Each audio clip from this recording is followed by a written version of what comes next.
Hello students, extension education and communication paper के अंतर्गत आज हम बात करेंगे community development programs in India, यानी कि भारत में काम कर रहे विभिन्न सामुदायिक विकास कार्यक्रम के बारे में, जिसमें पहला जो कार्यक्रम है वह है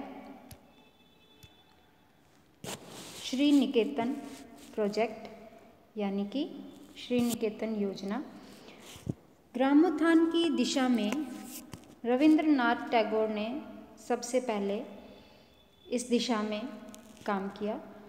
उन्होंने अपनी ही जमींदारी के कालीग्राम परगना में युवकों का एक संगठन बनाया और आसपास के गांवों के विकास के में काम शुरू करा। सन 1921 में एल्महर्ट ने के सहयोग से श्री निकेतन के रूरल रिकंस्ट्रक्शन इंस्टीट्यूट की स्थापना की गई और इस प्रोजेक्ट में 8 गांवों को केंद्र बनाकर काम किया गया। ये 8 गांव जो हैं उनकी उसमें विभिन्न तरह की जो कोई कल्याणकारी कार्यों के प्रति वास्तविक रुचि पैदा करने के लिए ये काम किया गया था। और इस श्री निकेतन प्रोजेक्ट के ऑब्जेक्टिव्स जो थे वो इस तरह से थे कि सबसे पहले ग्रामीण परिवेश को उन्नत बनाना, लोगों में ग्रामीणों में निमित्त जो कल्याणकारी कार्यों के प्रति वास्तविक रुचि पैदा करना। तीसरा जो इसका उद्देश्य था वो था कि ग्रामीणों को निजी संसाधन ढूंढने तथा उन्हें विकसित करने में सहायता पहुंचाना और ग्रामीणों की निरक्षरता उन्मूलन हेतु बुनियादी शिक्षा की व्यवस्था करना।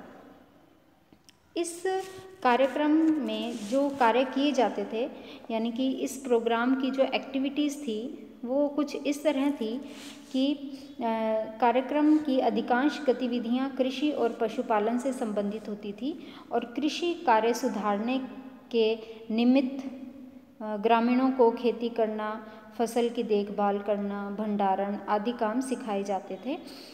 गांवों में शैक्षणिक वातावरण बनाने के लिए सघन साक्षरता अभियान चलाने की आवश्यकता भी इसमें अनुभूत की गई। साथ ही साथ पठन पाठन की व्यवस्था की गई और व्यावसायिक प्रशिक्षण पर भी बल दिया गया। इस कार्यक्रम की सहायता से गांवों में स्वास्थ्य कार्यकर्ता और दवाखानों की भी व्यवस्था की गई और साथ ही ग्रामीणों का ध्यान उनके कुटीर उद्योगों की तरफ करवाया गया। इस तरह से जो यह काम था इस पूरे